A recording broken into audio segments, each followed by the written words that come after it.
Hey, excited you're here. Welcome to Faith on Mission, where we dive into the heartbeat of Christian missions, exploring what it means to live out the Great Commission in today's world. I'm your host, Velma Team, and today we are tackling a powerful but also very sobering topic: missions in dangerous places. What does it mean to follow Jesus into regions where Christianity is restricted or outright even persecuted? What risks do missionaries face day after day? And why do they still go? Have you ever thought of that? By the end of this episode, I hope you feel both challenged, inspired to pray, to support, and maybe even step out as a missionary with courage to see God's purposes for your life fulfilled if that's what your calling is. So let's dive in. Let's go, people. Okay. If anyone come to me, that's Jesus talking. If anyone comes to me, let him deny himself, take up his cross, and follow me in Matthew chapter 16, verse 24. For missionaries serving in restricted places or restricted areas, this becomes a reality. This scripture becomes a reality for them every day of their lives. It's not just something. It's the scripture of following me, following Jesus daily, denying themselves daily, and following God daily. In countries like North Korea, like Afghanistan, like Somalia, like parts of India, China, Christians face imprisonment, violence, and even death simply because they believe in Jesus. Sharing the gospel is not only illegal, but often is considered crime, and it becomes a threat to the local government and to the places where God has called them to serve. Take, for instance, the story of John Chow, who sought to bring the gospel to the isolated Sentinelese people.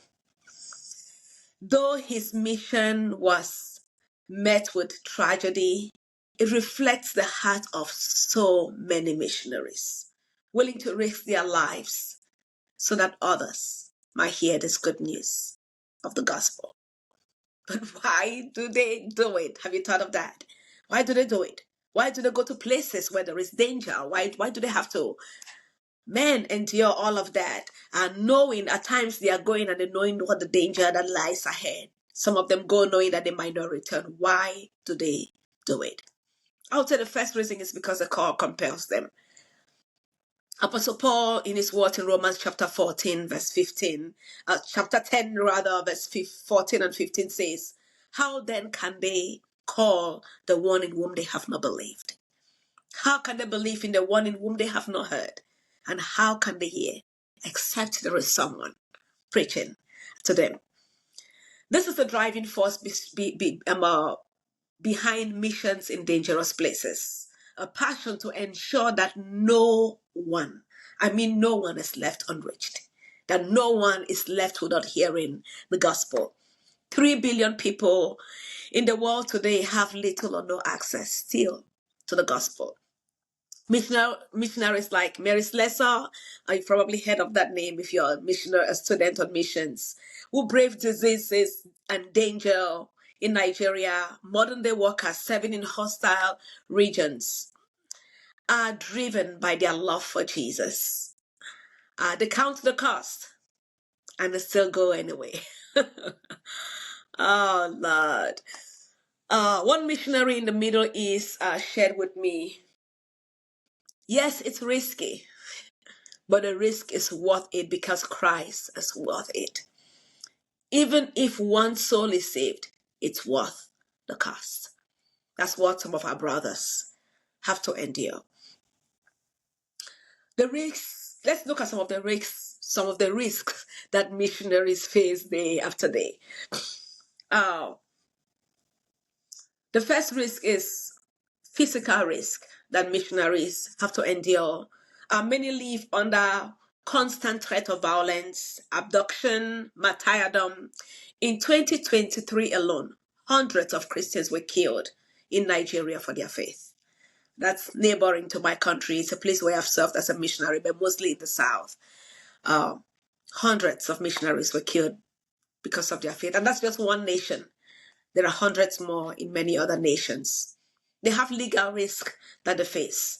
In countries like Iran, like China, being caught with a Bible or sharing the gospel can lead to imprisonment or forced labor. Some are accused of espionage, rebellion against the state. Like just any accusation can hold just because you're preaching the gospel.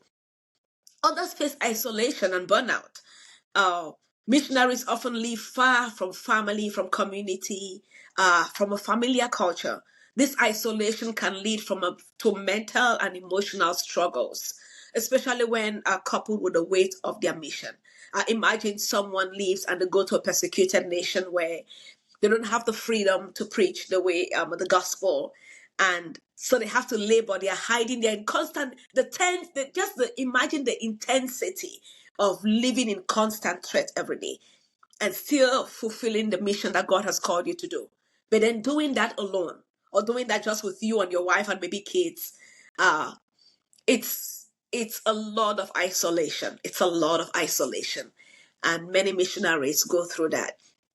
But then there's also spiritual warfare that comes with being a missionary in dangerous places. Many of the regions that are close are very dark spiritually. And so missionaries face a lot of opposition from physical, from government. There is also evil forces that oppress, that rise up against the work that God has called them to do. So there is intensity, there's a reality of the spiritual warfare that they have to endure. But despite all these challenges, missionaries continue to persevere. Why? Because the trust in God's promises, the trust in the word of Matthew 28:20. And surely I am with you always until the end of age. That when we say yes to Jesus, to go to these places, when we say yes to Jesus, to go on the front line, to preach the gospel, that God is with us always to the end of age. I think this is the scripture that encourages many missionaries to go, even when they know the challenges that await them. So how can we be part of missions? How can we be part of the lives of these missionaries who are on the front line? Not everyone is called to go. It's so important to know that not everyone is called to go. Not every Christian is called to be on the front line of a mission field. But everyone has a role in the Great Commission. Everyone has a part to play. Some are called to go, some are called to pray, some are called to give. And so we all have a role. And so let's see, how can we, each one of us, play our role and facilitate God's kingdom coming on this earth? The first thing, as I said, is pray. Prayer is foundation for all missions. Pray for missionaries, pray for their safety, pray for their boldness, pray for wisdom as they seek to preach the gospel. Pray for the people that they serve, that God will open their hearts, for governments, that God will soften the hearts of people. Pray for miracles, for supernatural, for just the supernatural to be available. There are some times when transformation doesn't happen until miracles happen. So pray for the power of God to be active in the lives of these missionaries as they seek to bring the gospel and preach the good news to the people who don't have it or who haven't heard it. The next thing is, after praying, give. Give to missions organization, give to specific missionaries. We have like the Open Doors. We have the Voice of the Matthias. They are serving. They are serving the persecuted church. They are serving missionaries who are in places that at times you don't even know their names. And at times, because we don't know their names and they can't share their story out in public, we think that they are not recognized. And those are places to give. Give to the Voice of the Matthias. Give to International Missions Board. Just any international missions board that provides support to missionaries in restricted areas. There are many of them. And when you give, you're supporting the work that they do on the field. Another thing is to advocate. You can advocate for the persecuted church. You can advocate for believers who have been persecuted. There are several times when rulings have been made, and because believers advocated, those missionaries were rescued or saved, and all of that. Raise awareness and encourage even other believers to know what's happening around the world. If you're a Christian, let other believers, if you have a prayer group, start sharing about the persecuted church. Start praying for them together. You'll be creating an awareness in your community of believers of what other believers and other missionaries are facing around the world. The next one is go. Go. If God has called you to go, go. God if He's calling you to go. Short term, long term, every little step of obedience makes a difference. My first missionary call, or my first step into missions was a short-term missions. I was just going to see to just support others on the field. But while I was there, God's call for long-term living missions got into my heart, and I couldn't resist. And I went back, and I don't see how I can do life other than constantly being on mission with Jesus, wherever He sends me. It might be in this nation today, but tomorrow it might be somewhere else.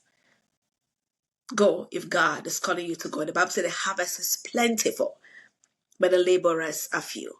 So God is looking for laborers who can get involved in the harvest. Let me leave you with a story of hope.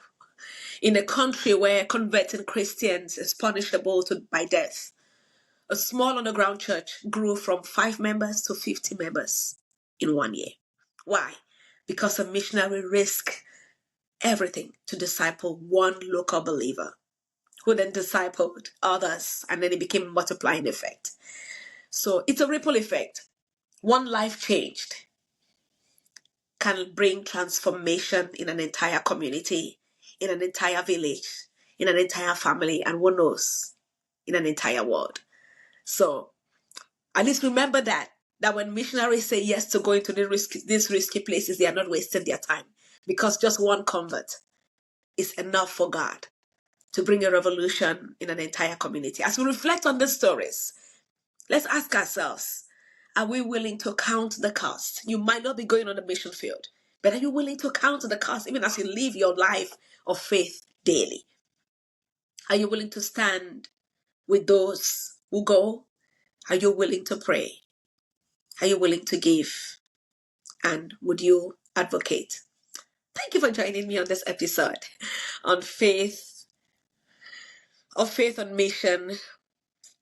Missions in dangerous places remind us that the gospel is worth everything.